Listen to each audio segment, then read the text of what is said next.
Mebel markazimizdagi ushbu mebellar vitrinalarni yengillash uchun katta chegirmada berilyapti.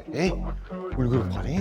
Ardena Mebel brendidan Mini Boss modeli. O'lchamlari 350 ga 160. Avvalgi narxi 18 million sotilgan, chegirmada esa 12 million 600 ming so'm. Bruno yumshoq mebel to'plami. Avvalgi narxi 18 million so'm sotilgan, hozir chegirmada 12 million so'm. Burchak uchun Layla yumshoq mebel to'plami. Avvalgi narxi 21 million 600 ming so'm, chegirmada esa 14 million 400 ming so'm. 3 metr o'lchamli divanimiz. Avvalgi narxi 14 million 400 ming sotilgan, chegirmada esa 9 million 600 ming so'm. Strong brendidan 12 kishilik stol stul to'plami. Avvalgi narxi 21 million 600 ming so'm, chegirmada esa 18 million so'm. Palitra Home brendidan Lena yumshoq mebeli. Avvalgi narxi 20 million 500 ming so'm, chegirmada esa 14 million 400 ming so'm. Rossiyada ishlab chiqarilgan Comfort ko'p funksiyali divani. Avvalgi narxi 12 million 500 ming so'm, chegirmada esa 9 million 600 ming so'm. Palermo yumshoq mebel to'plami. Avvalgi narxi 18 million so'm, chegirmada 12 million so'm.